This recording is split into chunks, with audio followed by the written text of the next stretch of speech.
And students, हम लोग अभी पढ़ रहे हैं the chapter living world. Already 2 lectures मैंने इस पे कंडक्ट कर लिए हैं और आज ये होने वाला है lecture number 3। Students, we were talking about the properties of the living organism और इसी टॉपिक को आज कंटिन्यू करेंगे और आज इसे हम लोग पूरा का पूरा एंड करेंगे ताकि स्टूडेंट्स नेक्स्ट क्लास से हम लोग जो टैक्सोनॉमी है उसे स्टार्ट कर पाए। तो बहुत सारे इंपॉर्टेंट प्रॉपर्टीज के बारे में बात मैं कर चुका था, बट अभी भी कुछ और प्रॉपर्टीज यहां पर बचे हुए हैं, तो उसी टॉपिक से स्टूडेंट्स आज के क्लास को स्टार्ट करते हैं। तो student, the next property of the living organism is going to be the evolution. तो एक्चुअली स्टूडेंट्स, इवोल्यूशन जो है उसे हम लोगों ने कुछ हद तक समझ के रखा था। देखिए स्टूडेंट, जिस प्रकार से एनवायरमेंट में चेंजेस आते हैं, तो अगर किसी भी ऑर्गेनिज्म को सरवाइव करना है, सक्सेसफुल करना है with this type of environment, with the current scenario, तो आपको उस एनवायरनमेंट के साथ अपने आप को क्या करना पड़ेगा? एडेप्ट करना पड़ेगा। जो भी अपने आप को उस एनवायरनमेंट के साथ एडेप्ट करा पाएगा, तो स्टूडेंट उसी को नेचर क्या करता है? सेलेक्ट करता है, and this is called natural selection. और वही ऑर्गेनिज्म अपने जीन्स को नेक्स्ट जनरेशन में ट्रांसफर कर पाएगा। जैसे कि स्टूडेंट, आप इस डायग्राम पे यहां पे देख रहे हैं कि यहां पर आपको कुछ जिराफ दिखाई दे रहे हैं, ठीक है सर। अब आप देखिए कि जो ये जिराफ का पॉपुलेशन है, ये पॉपुलेशन क्या शो कर रहा है? तो ये पॉपुलेशन वेरिएशन शो कर रहा है। मैंने आपको बार बार बताया है कि कोई भी पॉपुलेशन होता है तो वो वेरिएशन शो करता है। यहां पर वेरिएशन का क्या मीनिंग है? दैट जिराफ आपके पास आप देखिए 3 हाइट के हैं। एक जिराफ ऐसा है जिसका नेक बहुत छोटा है, एक जिराफ ऐसा है जिसका नेक इंटरमीडिएट टाइप का है, और एक जिराफ ऐसा है जिसका कि नेक बहुत लंबा है। But the position of the food, environment change हुआ और जो पोजीशन ऑफ द फूड है वो एक पार्टिकुलर हाइट पर है। तो स्टूडेंट्स, यहां से फूड केवल और केवल ये जो सबसे लंबा नेक वाला जिराफ है बस यही डिराइव कर पाएगा, लेकिन ये दोनों यहां से फूड डिराइव नहीं कर पाएंगे। और अगर ये फूड डिराइव नहीं करेंगे तो they are not going to survive, और अगर सर्वाइव नहीं करेंगे तो ये लोग अपने जीन्स को नेक्स्ट जनरेशन में ट्रांसफर नहीं कर पाएंगे। तो इस कारण से केवल और केवल यही लॉन्ग नेक वाला जो जिराफ है ये अपने जीन को नेक्स्ट जनरेशन में ट्रांसफर करेगा, और जो नेक्स्ट जनरेशन होगा जिराफ का, they will be containing only and only the long generation, long neck giraffe. तो स्टूडेंट्स, होप सारे लोगों को समझ में आया कि इवोल्यूशन होता क्या है। तो देखिए sir, all the living organisms evolve. याद देखिए, अगर आप लिविंग हैं तो आपको इवॉल्व करना जरूरी है। जिस प्रकार से यार हम लोग भी लिविंग हैं, हम लोगों को भी अपने एग्जाम पैटर्न के हिसाब से इवॉल्व करना आना चाहिए। स्टूडेंट, जब आप इवॉल्व करते हैं तो उसके लिए you adapt to the environment. लेकिन the most accepted theory of this evolution is the theory of natural selection, जो कि हमारे डार्विन जी ने दिया था। इस टॉपिक के बारे में बहुत ज्यादा डिटेल में हम लोग कब पढ़ेंगे? In the next year, that is the class 12 का टॉपिक है ये, और वहां पर चैप्टर आएगा इवोल्यूशन, वहां पे और भी अच्छे से बताएंगे। बट एक्चुअली जो जीस्ट है ना वो यही है। जैसे कि आप यहां पे देख रहे हैं स्टूडेंट्स कि 2 तरह के बटरफ्लाई आपको दिख रहे हैं। एक बटरफ्लाई आपको यहां पर येलो कलर का दिख रहा है और दूसरा बटरफ्लाई आपको यहां पे ब्राउन कलर का दिख रहा है। नाउ दोनों के दोनों butterfly they are sitting on the bark of the tree, और बार्क ऑफ द ट्री पे आप देख पा रहे हैं कि ज्यादा प्रोमिनेंट क्लियर आपको कौन दिख रहा है? तो bark of the tree is also brown in colour. इस कारण से ये जो ब्राउन बटरफ्लाई है ये बैकग्राउंड के साथ कैमोफ्लॉज कर जा रहा है। क्या कर जा रहा है? कैमोफ्लॉज। जब आप अपने एनवायरनमेंट के साथ इंटरमिक्स हो जाते हैं ताकि आपके दुश्मन आपको ना देख पाए, तो इस प्रॉपर्टी को हम लोग बोलते हैं द कैमोफ्लॉज। तो यहां पर ये वाला बटरफ्लाई बहुत ही बेटर तरीके से कैमोफ्लॉज कर रहा है। एंड स्टूडेंट्स, इस कारण से जो भी प्रीडेटर है, मान लीजिए कोई बर्ड है जो कि इन बटरफ्लाई को अटैक करता है, तो ज्यादा चांसेस है कि they are going to attack this yellow butterfly. और इसी कारण से आप देख रहे हैं कि यहां पर जो येलो बटरफ्लाई का पॉपुलेशन है वो बहुत कम है, क्योंकि इनका सक्सेस होने का चांसेस बहुत कम है। That's why they are not able to transfer their genes to the next generation. लेकिन ज्यादा सर्वाइवल के चांसेस कितने हैं? तो ब्राउन के हैं, और आप देख रहे हैं कि ब्राउन का जो पॉपुलेशन है ये बहुत बहुत ज्यादा है। तो इस बटरफ्लाई ने खुद को अपने आप को अडेप्ट किया by the change in the environment, और सिंस इसने बेटर अडेप्ट किया, इसने ज्यादा फिटनेस दिखाया, इस कारण से नेचर ने इसे क्या किया? सेलेक्ट किया, और जो हमारा कमिंग जनरेशंस हैं उनके पास ज्यादा से ज्यादा ब्राउन कलर के बटरफ्लाई प्रेजेंट हैं in comparison to this yellow. तो ये आपका इवोल्यूशन वाला प्रॉपर्टी भी हो गया। Hope everybody got each and every point very very clear. ठीक है sir? Okay, now students let us move to the next property, और जो नेक्स्ट प्रॉपर्टी है स्टूडेंट उसे बोलते हैं the repair and the regeneration. This is also a very very important property of a living organism. अब students कोई भी living organism है, अगर मान लीजिए उसके बॉडी का कोई भी टिश्यू क्या हो जाता है? डैमेज हो जाता है। उसके बॉडी का कोई भी टिश्यू क्या हो जाता है? डैमेज्ड हो जाता है। तो डैमेज पार्ट को हम लोग फिर से क्या कर सकते हैं? तो इसको हम लोग रिपेयर कर सकते हैं। जैसे कि स्टूडेंट कभी आपको चोट लग जाती है, आपको इंजरी हो जाती है, और स्टूडेंट्स वहां पर फिर से तुम्हारा रिपेयरमेंट होता है। बट कभी कभी ऐसा हो सकता है कि आप अपने किसी बॉडी के पार्ट को लॉस कर देते हैं। डैमेज नहीं हुआ, पूरा का पूरा पार्ट आपका लॉस हो गया। तो स्टूडेंट्स अगर मान लीजिए there is a loss of the part, there is a loss of a part, और वो पार्ट फिर से वापस चला आता है। जैसे कि मान लीजिए कि अगर आपने अपने एक लिंब को, अपने एक हाथ को लॉस कर दिया, और अगर आपका हाथ ग्रो कर गया, तो this is going to be called as the regeneration. तो स्टूडेंट सबसे पहला चीज आपको देखना है कि रिपेयर और रीजनरेशन का क्या मतलब है। तो रिपेयर होता है डैमेज्ड पार्ट का, और रीजनरेशन होता है ऐसे पार्ट का जो कि लॉस्ट हो चुके हैं, जो कि पूरी तरह से गायब हो गए थे। स्टूडेंट्स जब भी आपका रिपेयर होगा तो repair is the restoration of the tissue architecture and the function after an injury. जहां पर भी आपको इंजरी हुआ था वहां पर फिर से टिश्यू का जो आर्किटेक्चर है वो फिर से वापस आ गया।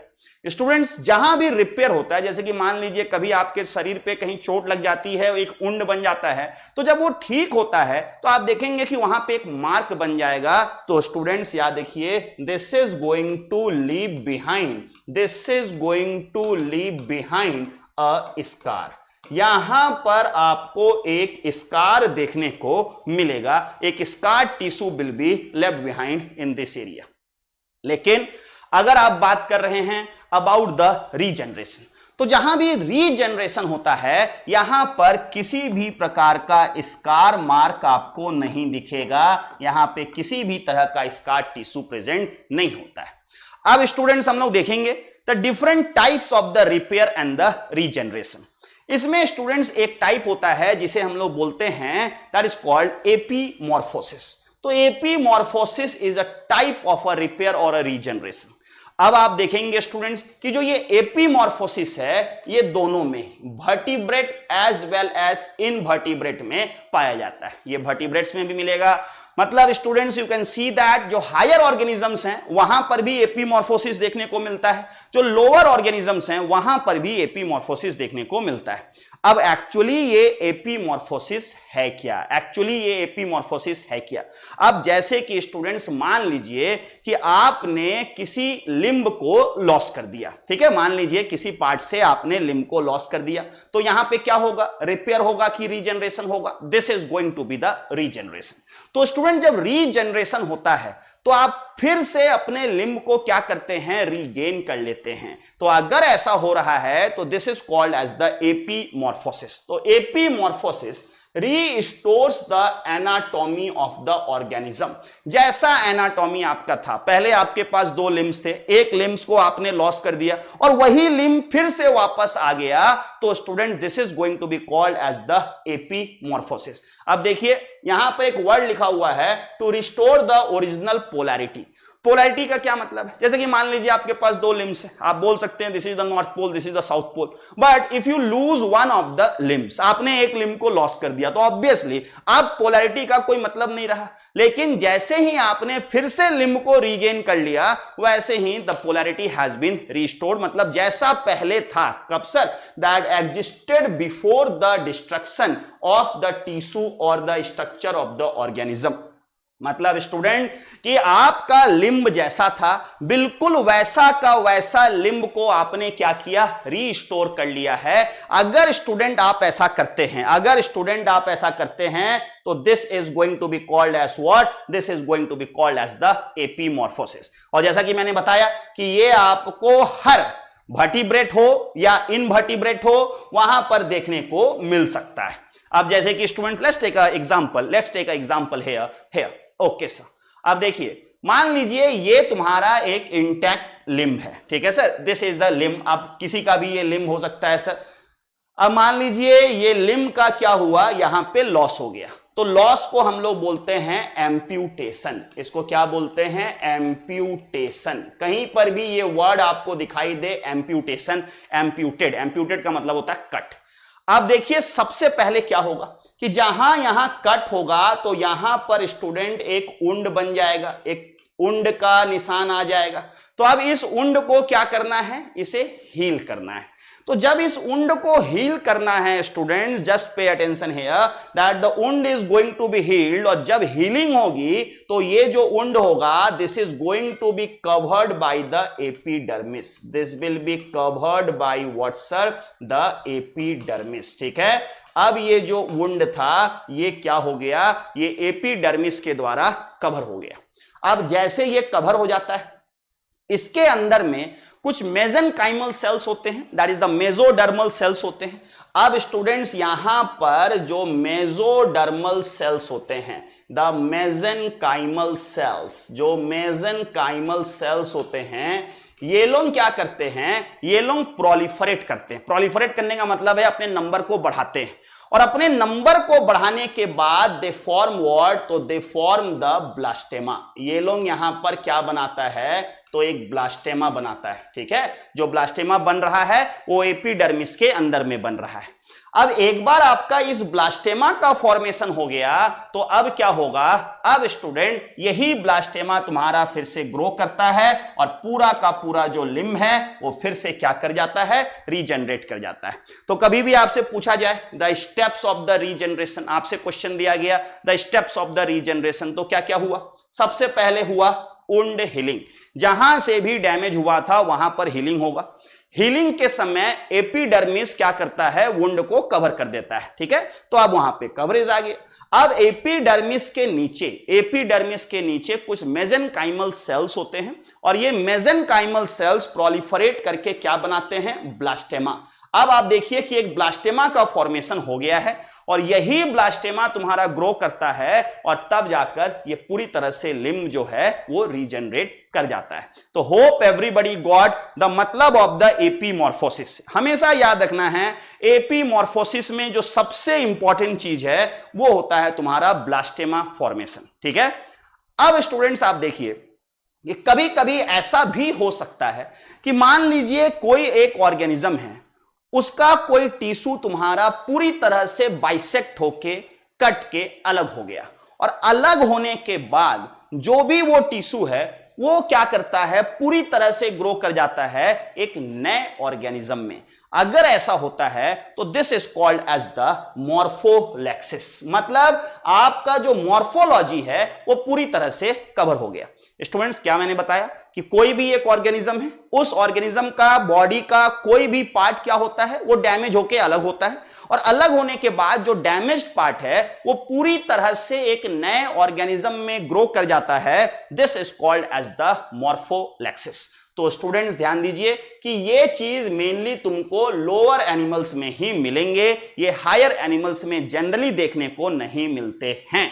कि भाई क्या हुआ कि बॉडी के किसी पार्ट से पूरा का पूरा बॉडी ग्रो कर गया। तो ध्यान दीजिए ये कब होगा? अगर मान लीजिए एक सीवियर इंजरी हुआ, जिसके कारण से कि जो एनिमल था उसका पूरा का पूरा बाइसेक्शन हो गया, मतलब जो एक एनिमल था उसको 20 से आपने काट दिया और ये 2 पीसेस में अलग हो गया। अब ये जो 2 पीसेस हैं, ये दोनों पीसेस कंप्लीटली ग्रो कर जाते हैं इनटू द कंप्लीट ऑर्गेनिज्म। हो सकता है कि इनका साइज ओरिजिनल ऑर्गेनिज्म से थोड़ा छोटा हो, लेकिन they are able to grow into the complete organism. This results in the usually smaller but the complete individual derived entirely from the tissue of the part of the original animal। अगर ऐसा होता है तो this is called as the morpholepsis। Students, अगर आप body के किसी part को रीजनरेट करा रहे हैं, आपका एक लिंब कटा था और वो ग्रो हो गया, दैट इज कॉल्ड एपीमॉर्फोसिस। लेकिन आपका एक लिंब कटा था और वो लिंब ने क्या किया, पूरा का पूरा आपका नया बॉडी का ऑर्गेनिज्म ही पूरा डेवलप कर दिया, that is called as the morpholaxis. ये जो मॉर्फोलेक्सिस है, जैसा कि मैंने आपको बताया कि जनरली ये तुमको लोअर एनिमल्स में देखने को मिलते हैं। जैसे कि स्टूडेंट्स आप देख रहे हैं यहां पर एक प्लेनेरिया है, तो ये जो प्लेनेरिया है स्टूडेंट्स आप देखो कि इसे मैंने बीच से ट्रांजेक्ट कर दिया, कट कर दिया, तो अब ये 2 पीसेस में डिवाइड हो गया, लेकिन दोनों पीसेस ग्रो कर गए into the complete organism. The same thing can be also seen in the hydra. आप देख रहे हैं द सेम थिंग आपको हाइड्रा में भी दिख रहा है, सेम थिंग आपको स्टार फिश में भी दिख रहा है। तो these are few examples of what morpholepsis। मतलब जब भी आपका बॉडी का कोई भी पार्ट डैमेज होता है और डैमेज होने के बाद जो भी तुम्हारा जो लॉस्ट पार्ट है उस पार्ट से पूरा का पूरा ऑर्गेनिज्म बन गया। ठीक है सर, आप देख रहे हो कि जैसे ये यहां पे बाइसेक्ट हुआ, that was a very very severe injury, ये 2 पार्ट्स में डिवाइड हुआ और ये दोनों पार्ट क्या हुए, कंप्लीट ऑर्गेनिज्म में ग्रो कर गए। अगर ऐसा होता है this is called as the morpholaxis. तो hope students everybody got each and every point about this also. Now let's move to the next part. Let us move to the next part now। और अब बात करेंगे the next property that is called as the aging।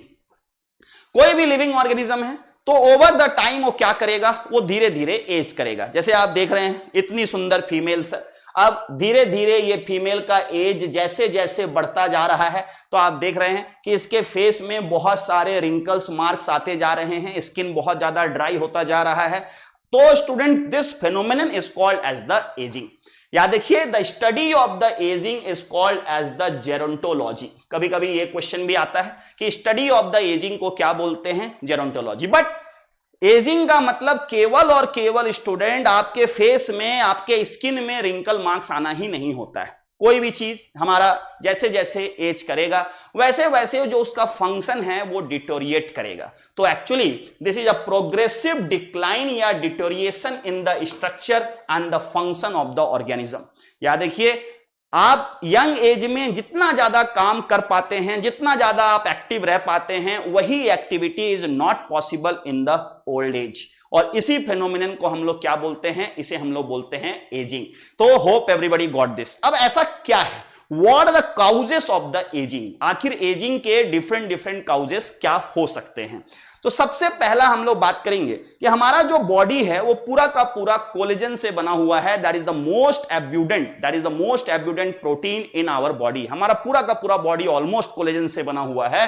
तो आप देखेंगे students कि जैसे जैसे एजिंग होता है, ठीक है, तो आप ये देखिए सर कि this one is the normal one, this one is the normal. ठीक है सर, तो ये तुम्हारा यंग स्टेज है, ये तुम्हारा यंग स्टेज है। यंग स्टेज में आप देख पा रहे हो कि यहां पर जो अमाउंट ऑफ कोलेजन है दिस इज मच हाई। आप देख रहे हो this is much high amount of collagen, इतना ज्यादा कोलेजन यहां पर होता है। लेकिन जैसे जैसे एजिंग होती है, जैसे जैसे क्या होती है, एजिंग होती है student, there is a lack of collagen. Collagen का अमाउंट आपके बॉडी में क्या होने लगता है, घटने लगता है। And this is one of the reasons कि why the wrinkling of the skin takes place. तो एजिंग के समय कोलेजन क्या हो जाता है, उसकी अमाउंट कम हो जाती है। इसके साथ साथ स्टूडेंट जो भी कोलेजन तुम्हारा बचा हुआ है, जो भी कोलेजन तुम्हारा बचा हुआ है वो क्या हो जाता है, वो रिजिड हो जाता है। स्टूडेंट रिजिड होने के साथ साथ ये इम्परमिएबल हो जाता है। याद रखिए जो भी कोलेजन आपका है वो रिजिड और इम्परमिएबल हो जाता है। और इसके कारण से जो आपका ऑक्सीजन है वो इन टिश्यूज तक नहीं पहुंच पाता है। तो students this is going to interfere with the oxygen entry. अब आप खुद बताइए कि अगर आपके बॉडी टिश्यू को ऑक्सीजन ही कम मिलने लगेगा तो ऑब्वियस है डैमेज होना ही होना है। इतना ही नहीं, अब देखिए आपका जो बॉडी का टिश्यू है वो मेटाबॉलिज्म शो करेगा और उसके कारण से टिश्यू में क्या बनता है, एक्सक्रीटरी प्रोडक्ट्स। अब इन एक्सक्रीटरी प्रोडक्ट्स को भी बाहर जाना है, तो बाहर से ऑक्सीजन को अंदर नहीं आने देगा, साथ साथ में student this is also going to interfere with what, interfere with the excretion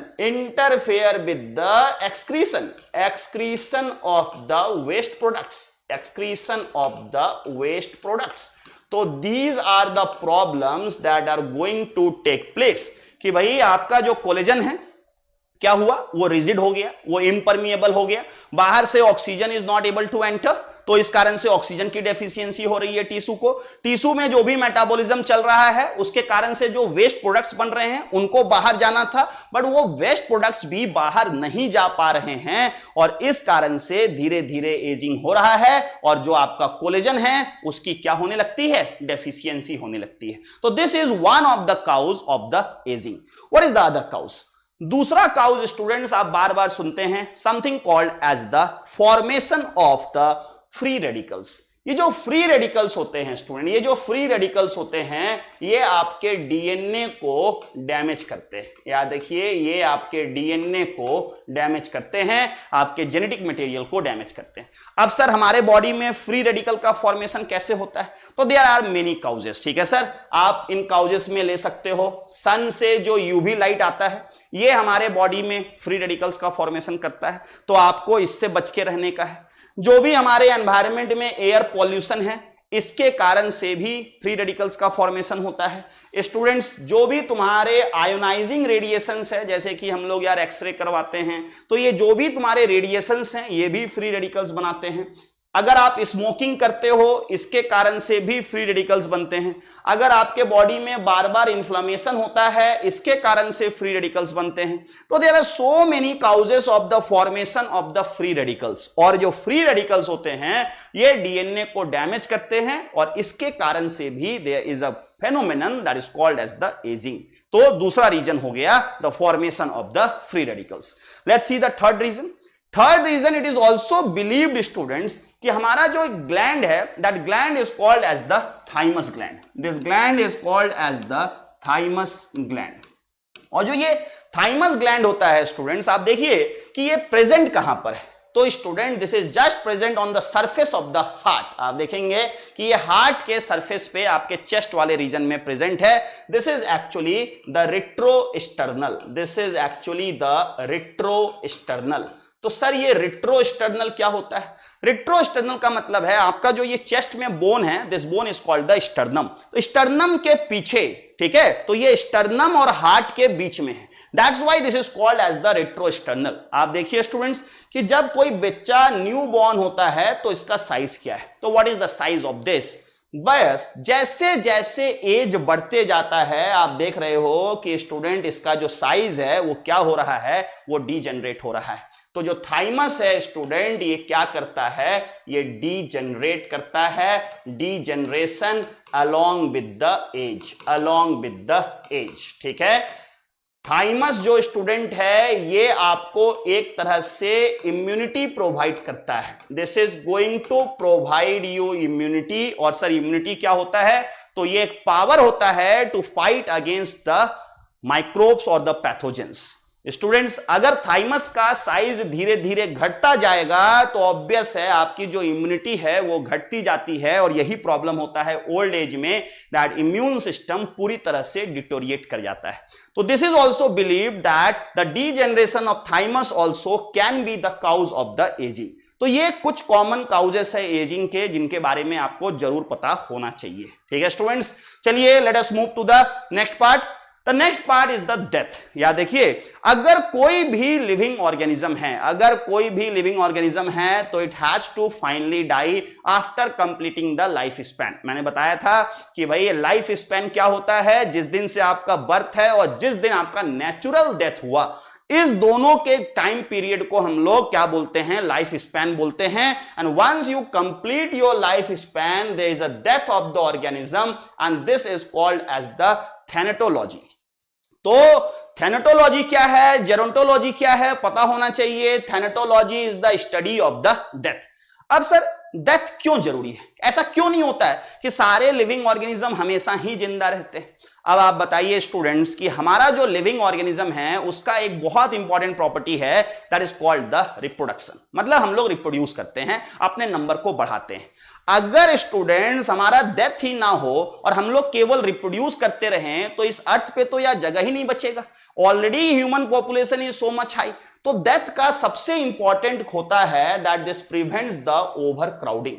and students, हमारे बॉडी में जो भी मटेरियल्स हैं उनको रिसाइकिल करना भी बहुत जरूरी है। ये पूरा का पूरा जो ये हमारा लिविंग सिस्टम है, ये जो पूरा का पूरा जो यूनिवर्स है ना, ये इसी चीज पे बेस्ड है, and that is on the recycling, कि recycling of the material should be there. अगर मटेरियल्स का रिसाइकलिंग नहीं होगा तो अगेन ऑब्वियस है, जो भी तुम्हारे मटेरियल्स हैं वो डेफिशिएंट हो जाएंगे। हर चीज हमारे पास अनलिमिटेड नहीं है, ठीक है, तो उनको रिसाइकिल करना जरूरी है। तो these are the two most important of the most important things for the death. मतलब डेथ भी इंपॉर्टेंट है।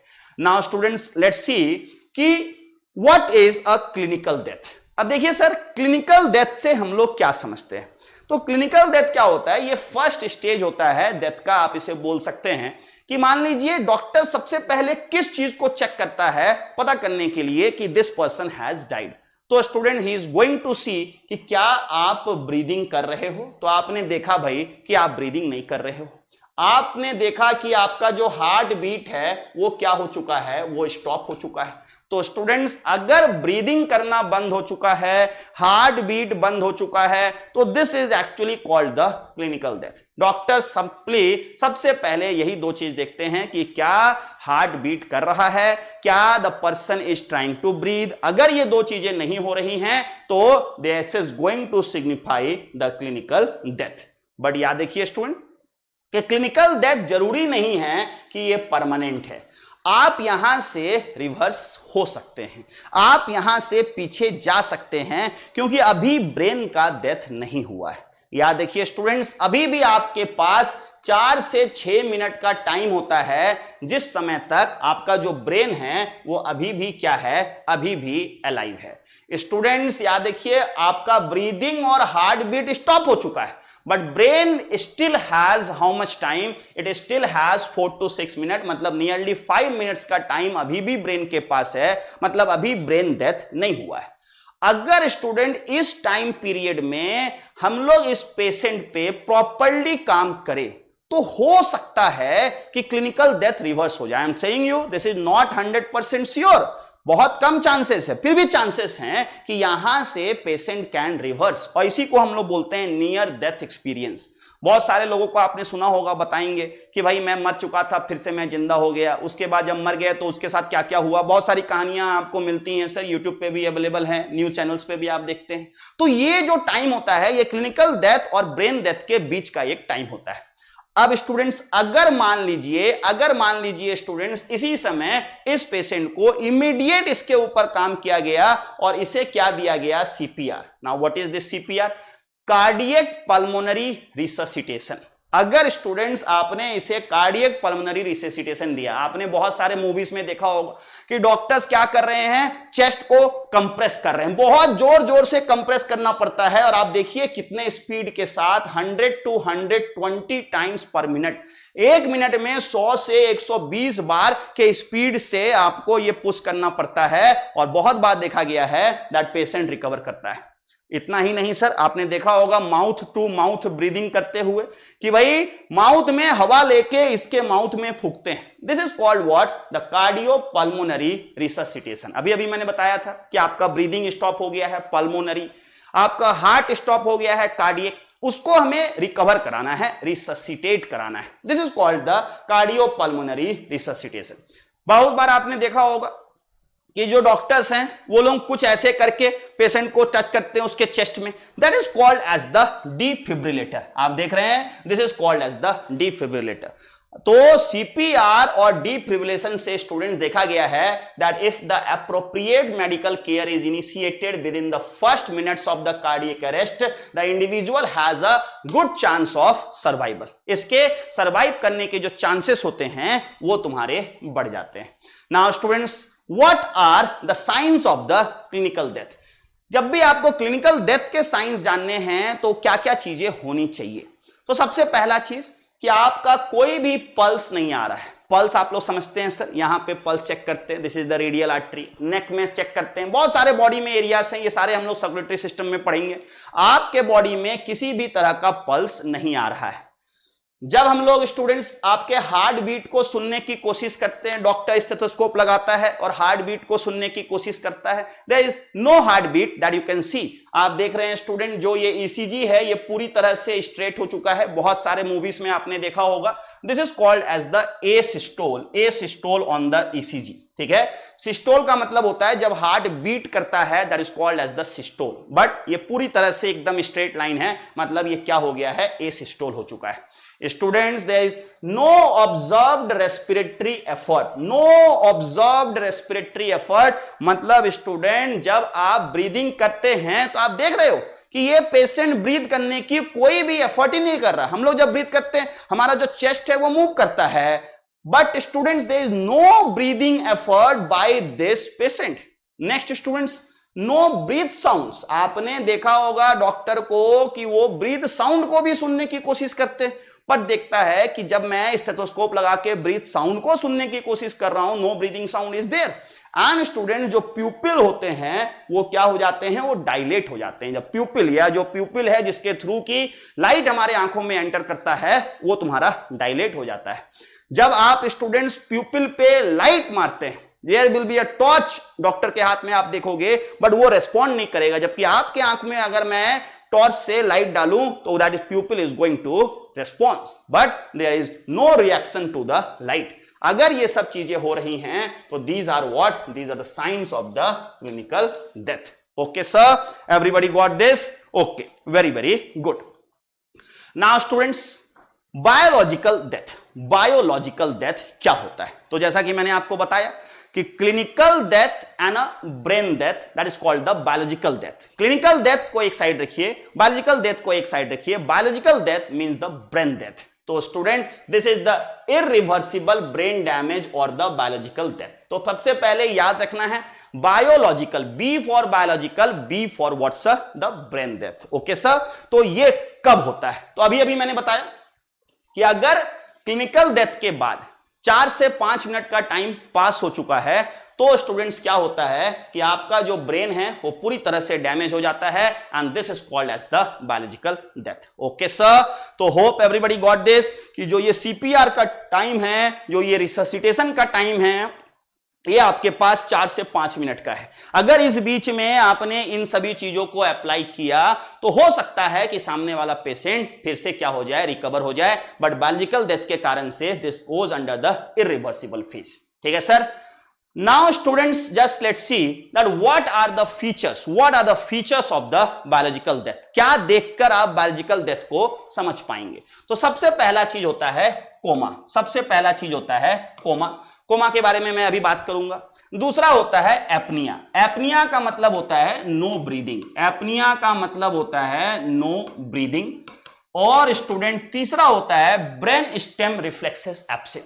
अब ये ब्रेन स्टेम रिफ्लेक्सेस क्या है, ये थोड़ा सा आपके लिए आउट ऑफ क्या बोलूंगा सिलेबस हो जाएगा, तो इस कारण से बस इसे याद कर लीजिए कि ब्रेन स्टेम रिफ्लेक्सेस जो हैं ये तुम्हारा एब्सेंट है। ठीक है, this is called as what, this is called as this. जैसे ब्रेन स्टेम रिफ्लेक्स में एक, जैसे कि मैंने अभी आपको बताया, something called the corneal reflex. ठीक है सर, जब स्टूडेंट हम लोग किसी भी चीज से कॉर्निया को टच करेंगे तो you will see there will be a blinking like thing, but यहां पर ऐसा कुछ भी होने वाला नहीं है। इसी तरह से बहुत सारे रिफ्लेक्सेस होते हैं, they are called as the brain stem reflexes and they are here also absent. तो ये सभी साइंस होते हैं किसके सर, बायोलॉजिकल डेथ के। Okay, now students let's see that what is the meaning of coma. बहुत बार आप सुनेंगे कि जो पेशेंट है ये कोमा में चला गया है। अब देखिए कोमा का मतलब ये नहीं होता है that the patient is death. या देखिए student, this is the prolonged state of unconsciousness. Normally मैंने आपको बताया था कि लिविंग ऑर्गेनिजम्स के पास एक प्रॉपर्टी होती है कॉन्शियसनेस की। कॉन्शियसनेस क्या होता है? जब भी हम आपको एक स्टिमुलस देंगे you should respond to it. लेकिन इस पर्सन को अगर आप स्टूडेंट किसी भी तरह का स्टिमुलस देते हैं, इवन अगर आप इसे एक पेनफुल स्टिमुलस देते हैं, बहुत देर जोर से आप इसे क्या करते हैं, पिंच करते हैं, उसके बावजूद भी this person is not going to respond, अगर ये अनरेस्पॉन्सिव है फॉर अ प्रोलॉन्ग स्टेट। लेकिन ये पर्सन अभी भी अलाइव है, ये पर्सन अभी भी अलाइव है, क्योंकि इसके बॉडी में जो मेटाबॉलिज्म है ये अभी भी क्या है, प्रेजेंट है। तो आप देख रहे हैं स्टूडेंट कि इसके पास एक प्रॉपर्टी है लिविंग की, that is called as the metabolism, but इसके पास एक प्रॉपर्टी लिविंग का लॉस हो चुका है, दैट इज द कॉन्शियसनेस। क्योंकि इसके पास कॉन्शियसनेस नहीं है बट इसके पास मेटाबॉलिज्म है। तो स्टूडेंट इसे आप क्या करेंगे, लिविंग और नॉन लिविंग के बीच में पुट करेंगे। तो ये क्वेश्चन मैंने बार बार देखा है, सारे लोग बार बार आपस में डिस्कस करते रहते हैं कि सर कोमा का क्या मतलब है, क्या कोमा में और डेथ में क्या अंतर है। तो भाई ये लिविंग और नॉन लिविंग, ये जिंदा और डेड के बीच का एक ट्रांजिशन स्टेज है। बहुत सारे लोग कोमा से क्या होते हैं, रिकवर होते हैं। तो इसी कारण से हम नहीं बोल सकते हैं कि ये डेथ है, बट हम इसे लाइफ भी नहीं बोल सकते हैं बिकॉज ये अनकॉन्शियसनेस के स्टेट में है। And the consciousness is a very very important property of what, a very very important property of the living organism. ठीक है, तो ये भी हम लोग समझ गए। नेक्स्ट स्टूडेंट्स बात करते हैं what are the different stages of the death. देखिए जो ये डेथ होता है ना यार, ये आप एक पार्टिकुलर पॉइंट को नहीं बोल सकते, दिस इज अ प्रोसेस, और इस प्रोसेस में इतने सारे स्टेप्स आते हैं इन डेथ में।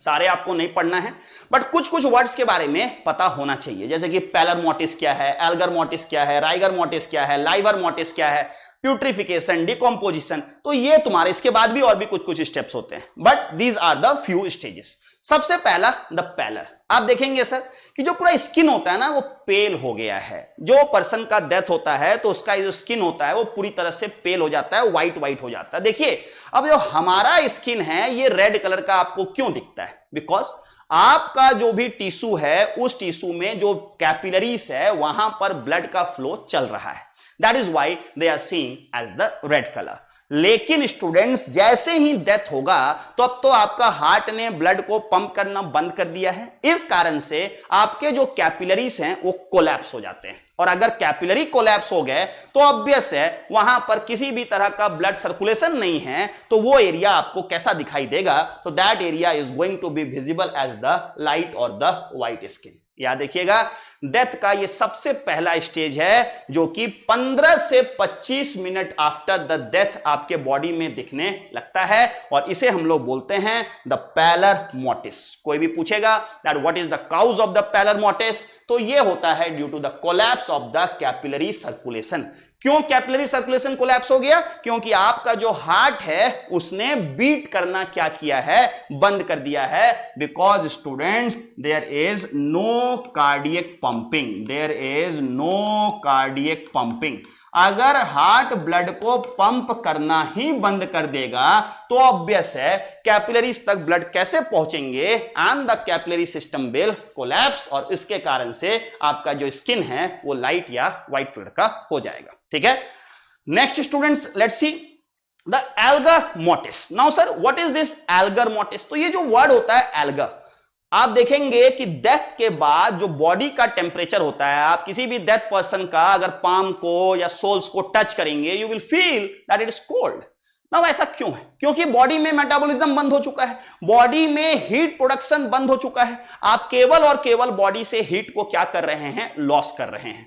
This is the second stage, this is the second stage जिसमें कि there is the reduction of the body temperature following the death. तो डेथ के बाद there is a reduction in the body temperature, the heat production ceases. Ceases का मतलब होता है stops. ठीक है, क्योंकि आपके बॉडी में तो मेटाबॉलिज्म चल ही नहीं रहा है, तो हीट जो है वो प्रोड्यूस नहीं हो रहा है, बट बॉडी का जो हीट है वो एनवायरमेंट में क्या हो रहा है, लॉस हो रहा है, जिस कारण से स्टूडेंट्स आप देख रहे हो the temperature is going down, and this is called what? तो this is called as the alga mortis. Okay, next students आपको पता होना चाहिए राइगर मोर्टिस, ठीक है। तो सर ये राइगर मोर्टिस क्या होता है? तो आप देखेंगे कि डेथ के बाद जो मसल जिस कॉन्ट्रैक्टेड स्टेट में है, जैसे कि मान लीजिए अगर मसल्स ऐसे हैं तो ये ऐसे ही रह जाएंगे, they are not going to change. अगर आप इनको अपने जगह पे लाने की कोशिश भी करेंगे तो फिर से ये अपनी जगह पे वापस आ जाएंगे, they are going to come back. तो this is the stiffening of the body after the death. या देखिए ये तुम्हारा थर्ड स्टेज होता है। ये कितने देर में डेवलप होगा? तो ये डिपेंड करता है कि किस एनवायरनमेंट में डेड बॉडी रखा है, but no doubt about that कि पहले होगा पैलर मोर्टिस, फिर होगा एल्गा मोर्टिस और तब जाके होगा राइगर मोर्टिस। अब देखिए जो मसल है वो एक प्रोलॉन्ग्ड फेज ऑफ कॉन्ट्रैक्शन में चला जाता है। एक्टिन मायोसिन के कॉम्प्लेक्स कॉन्ट्रैक्शन के समय बनते हैं। आप लोग अभी मूवमेंट एंड लोकोमोशन चैप्टर अगर आपने कहीं पढ़ा होगा तो वहां पे आपने सुना होगा about the formation of actin myosin complex during the contraction. Relaxation के समय इस कॉम्प्लेक्स को टूटना जरूरी होता है और जब ये कॉम्प्लेक्स टूटेगा उसके लिए एटीपी का रिक्वायरमेंट होता है। याद देखिए मसल को कॉन्ट्रैक्ट करने के लिए भी एटीपी चाहिए और रिलैक्स करने के लिए भी एटीपी चाहिए, लेकिन यहां पर आपका डेथ हो चुका है तो बॉडी में एटीपी फॉर्मेशन क्या हो चुका है, बंद हो चुका है और एक्टिन मायोसिन कॉम्प्लेक्स टूट नहीं पाता है। And this is called what the rigor mortis, the stiffening of the body. So student, because of the loss of the ATP from the body muscles, what happens that your body undergoes a phase and that phase is called as the rigor mortis. मतलब जो muscle जिस contracted state में हैं उसी contracted state में रह जाते हैं, मसल्स स्टिफ हो जाते हैं, एक्टिन मायोसिन कॉम्प्लेक्स टूट नहीं पाता है। क्यों नहीं टूट पाता है? क्योंकि there is a deficiency of the ATP. Hope everybody got this also. And the student एक चीज और आपको समझना है, the livor mortis. Now what is this livor mortis? आप देख रहे हैं कि ये एक डेड पर्सन का जो पीछे का पार्ट है वो आपको the back side is seen, और बैक साइड पूरी तरह से आपको ये रेड दिख रहा है। अब देखिए होता क्या है कि हार्ट ने तो ब्लड को पंप करना बंद कर दिया है। अब due to gravity what happens, सारा का सारा ब्लड बॉडी के लोअर साइड में जाकर एक्यूमुलेट कर जाता है। तो student the settling of the blood in the lower portion of the body, this is called as the livor mortis. ऐसा क्यों होता है? तो एक होता है ड्यू टू ग्रेविटी और दूसरा होता है the lack of the blood circulation due to the cessation, that is the stoppage of the cardiac activity. जो पूरा ब्लड है वो बॉडी के लोअर पार्ट में आके बैक साइड में जाकर क्या हो गया है, एक्यूमुलेट कर गया है, and this is called as the livor mortis. तो ये कुछ स्टेजेस थे डेथ के, आपको पता होना चाहिए। इस तरह से स्टूडेंट्स जितना भी प्रॉपर्टी एक लिविंग ऑर्गेनिज्म का हो सकता था हमने हर पॉइंट को 100% कवर किया। ठीक है sir, NCERT, out of NCERT, कहीं भी किसी भी किताब में जितना भी लिखा हुआ है उन सब से ज्यादा बहुत ही बेटर तरीके से मैंने आपको बताया। And hope students you enjoyed this.